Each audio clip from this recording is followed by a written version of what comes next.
I think Israel could do anything. I mean, anything. And Christian Zionists would just say, oh, but God will bless those who bless Israel. And so I'm just wondering, like, where's the Christian crowd? Because you do hear this a lot. You hear people that just sound like robots. They all say the same thing. It's not thoughtful, right? It's, Israel is our closest ally. Israel will forever be our ally. That's a nonsense, stupid statement to make about any country in the world. Okay. I stan the UK. My husband is from the UK. I would be such an idiot to ever utter the phrase, the UK will always be our friend and ally, because it could change. The UK could bomb us. I hope they stay allies with us, but of course I'm not going to make that statement unless I've been conditioned to make those sorts of statements, or unless I feel compelled to make those sorts of statements. It's foolish, right? Israel has the most moral army in the world. Does that sound moral to you? These people are too much of robots. They're not going to go back on it because many of them are in politics and they know the consequence of saying anything against the state of Israel. We have so much national sovereignty that you have people who have platforms, people that are earning millions of dollars per year, who refuse to condemn something as morally outrageous as sodomizing people who have not even had charges brought against them. They can't do it, okay, because they're cowards. I'm not for that anymore, because I want to be a real Christian. I want to be a real Christian. I don't want to be a fake Christian. I want to be a Christian until. And part of what led me to this moment, gratefully actually, was recognizing that so many people who I felt that I came up with in politics did not have this moral clarity. Could definitely say, because it is true, that it is wrong when innocent Israeli children, innocent Israeli citizens are killed, are murdered rather, are subjected to terrorism. But they couldn't say it about Palestinians. And I thought, what is that? And someone told me that's Christian Zionism. That's what they have more of an allegiance to Israel. Israel can do anything that Israel wants to do. And they believe that their Bible tells them that God will bless those who bless Israel. And it doesn't matter what Israel does. And Israel's done a lot, by the way. Let's not even get into like the USS Liberty, which being from Israel means that you never have to say you're sorry, even when you murder American civilians, okay? I guess the CIA is never going to declassify those arguments that the Israeli Prime Minister Ben Gurion was having with JFK before he was shot. So we don't even have to ask that question because that's our friend and our ally. And so we shouldn't ask any questions about anything that they do whatsoever. Israel's been involved in so much. And yet we're not allowed to ever say anything other than that's our best friend and ally, with a figurative and sometimes a literal gun to our heads. And I'm getting pretty tired of it, because what is Christian Zionism? What in your Bible tells you that we give billions of dollars to this country and they won't even give us back our pedophiles? What am I talking about? Do you not know this? You should look this up. And maybe, Skylar, you can pull it up in time while we're live. There was an amazing Jewish organization in America who hunted down, they have this policy that if you commit a crime in America and then you flee to Israel, they won't allow America to extradite you back. And so you had a ton of people, a lot of pedophiles, men who were raping and sodomizing children, okay? But fortunately for them, because they could flee to Israel, they would never get extradited for their crimes. So there's a Jewish organization that did an in-depth piece on this, an in-depth investigation into this, and they followed them. They went over to Israel and they hunted these people down. And they said, this is ridiculous. Why are we not bringing back these pedophiles to face trial in America? No answer. No answer. I guess because they're our friend and ally, they are allowed to protect pedophiles from being extradited back to America to face charges for what they did to children. That's what it means. And we have to give them money. But for that, by the way, you would think, if I give you $1 billion, you're definitely going to back my criminals. Nope, doesn't work like that. And if you have an issue with that, well, you know how it goes. You're an anti-Semite.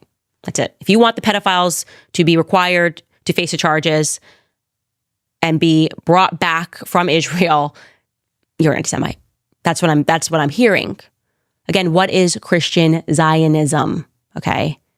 What is dispensationalism? What is it that these people believe? And so when I started doing the research, I went, aha, There is this thing called the Scofield Bible. Most people don't know because you're raised, you go to church, you go to Baptist church from the South, and you read the Bible, and the Bible's got notations, and then you have a pastor who's telling you what all of these verses mean, the King James Bible, and this is what this verse means, and take it to the bank. And you never stop and ask yourself, well, who made these notations? What inspired Scofield to make these notations? Of course, right when I had it on my heart to start speaking about this particular Bible, and it's taken me a lot of time because I don't wish to offend other Christians. I don't wish to offend the people who really a large part of everything that I've been through in this pull that brought me back to the Catholic faith. I owe a large part of my career to so many Christians around the world who have supported me from the very beginning. And so I've struggled with how to have this conversation. And I realized that there is no right moment to tell people the truth. And of course, at the moment that I made up my mind to tell people the truth, I then saw that Tucker Carlson had on John Rich, the country artist John Rich, and believe it or not, just a couple of weeks ago, they were talking about the Scofield Bible. Take a listen. Have you ever heard of a Scofield Bible? Yes, I have. Okay. So C.I. Scofield was basically a student of John Darby, and he adopted that part of the doctrine, and he incorporated that into the Bible. It was the first Bible ever made that had study notes with it. We have all kinds of Bibles now that have, concordances and study notes and all kinds of stuff that go along, but this was the first one that was ever made. It became so popular. Every Christian was reading it. Every minister was reading it. And this continues today to this exact second. My own dad, when he went in seminary and was, wanting to become a minister, they said, make sure you have a Scofield Bible now when you come to class. Have your Scofield Bible. Scofield Bible also adopted that entire John Darby philosophy of Christians will not be here when the bad stuff starts to happen.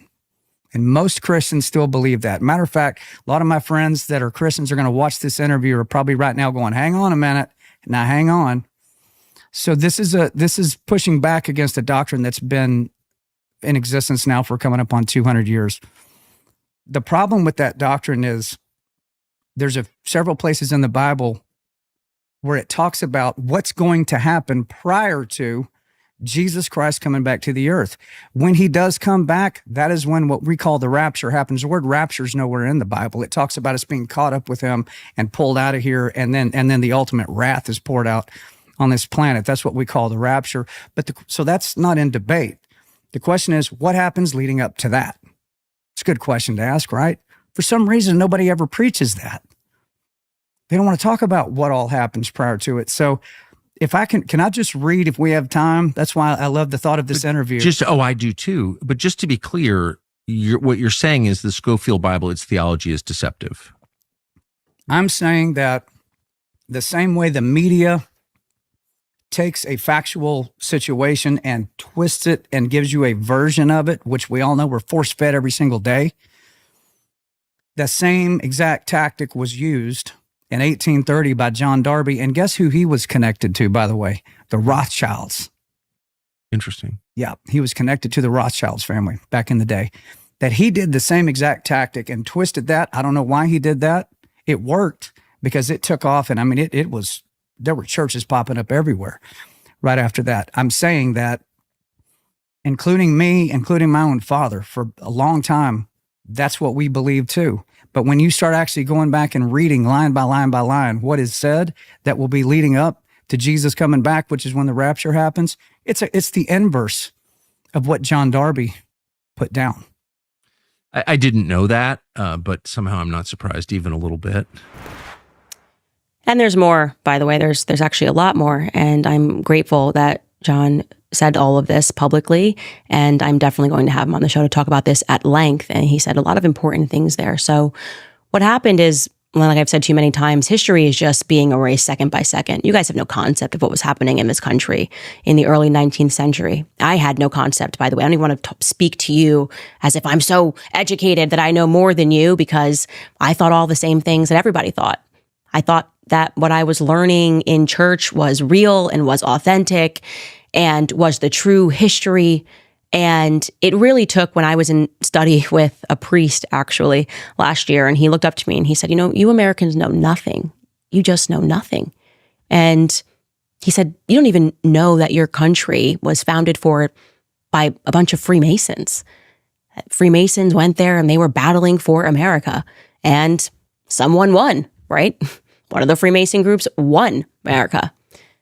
And the truth of the matter is that the Catholic Church was approached by Zionists, and it was approached by Theodor Herzl in Italy. He went over, Theodor Herzl, the person that they credit with founding Israel, and he wanted the Catholic Church to support them taking over Israel. Now, this is before World War II, guys. We're talking about 1904.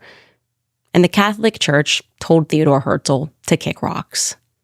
And that was a problem for the Christians. Were not going to support them taking over Israel. So they hatched up a plan. They said, well, if we can't get the Catholics to support us, we certainly can get the Protestants to support us. And they funded, and I'm referring to Zionists, funded the Scofield Bible. Scofield himself was actually a horrible man. He was drunk. There was the story that you hear about him coming to an aha moment. No, he left his wife and kids and basically somehow landed in Dallas, where he met some Freemasons. They introduced him to Sam Untermeyer, who's known, I guess, most notoriously for blackmailing Woodrow Wilson in order for him to have the Supreme Court Justice, Louis Brandeis. He's basically said he blackmailed Woodrow Wilson to get Louis Brandeis the Supreme Court nomination. And Samuel Untermeyer allowed this guy, Scofield, entry into the Lotus Club. Lotus Club was a remarkably Jewish club in New York City. The majority of the club was Jewish people supporting the Zionist cause. Out of nowhere, this poor guy, this poor pastor, suddenly has enough money to go be funded overseas, and he meets their friends who are running the Oxford University Press, and they give him a book deal before the book is even written. And he's going to do notations on a Bible. And then he spent some time in Switzerland at the same time that the Zionist Congress was held in Switzerland. And suddenly, it took him just a couple of years after shaking hands with the Oxford University Press, a man that had no experience, he wasn't even a university grad, had no professional background, gets a book deal so massive that suddenly they begin printing this Bible, which featured, just as John Rich said, notations. I'm supposed to believe Scofield wrote that. How long would it take you if you had to put notes for every verse in the Bible? How quickly could you do that?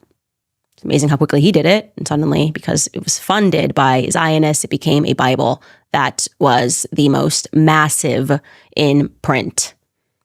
That's the story of the Scofield Bible. That's the real hidden story of the Scofield Bible. John Rich is not lying. I've never spoken to John Rich about this. And I am not lying to you. Okay? I am not lying to you. And what they decided to do there was to boil the frog, was to take the King James version of the Bible and to essentially just put notations of how people should read. Just a word removed here, a word removed there.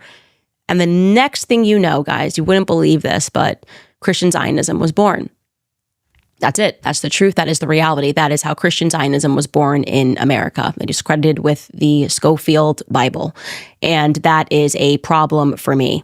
It's a problem for me when I look up and I see people who I know are wonderful people, who I know love the Lord, and who stop themselves short, who will argue pro-life all day, but will stop themselves if the matter pertains to Israel. I now make the joke that, quite literally, I think Israel could do anything.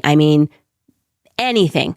And Christian Zionists would just say, oh, but God will bless those who bless Israel. We are not allowed to get back our pedophiles. And if you speak to Christian Zionists, they will not say anything about that. And so I wanted to open that discussion because there are a lot of reasons that the Catholic Church decided not to support Israel becoming a state. And again, this predates World War I and predates World War II. And there was a lot of reasons that I feel that the Catholic Church has been holding the candle in every single way, holding the candles, holding on to history and inviting Christians to learn about their own history, inviting Christians to learn even about how Israel became a state, because the wheels were set in motion long before World War II, okay? The wheels were set in motion by Moses Montefiore and James Churchill back in 1840, after a Catholic father went missing, okay, in Damascus. That is the reality. That is just the truth. And if I have to be the only person who has a platform with the courage to say it, then so be it, okay? I don't serve politicians. I don't serve AIPAC. I don't serve money. It is a sin to have that perspective, to be fearful of bad headlines. And it makes me call into question, do you really believe in Christianity? Like, do you really submit yourself to Christ? If all you care about is the moment now, the money, the good headlines, if all you care about is the job and the career, then it sounds to me like all you believe in is this life. It's just not who I could be. I could just never be that person. And I don't care what I have to lose. I think you guys have probably figured that in the process, because what is happening right now in Israel and what has happened in Israel in the past has been wrong.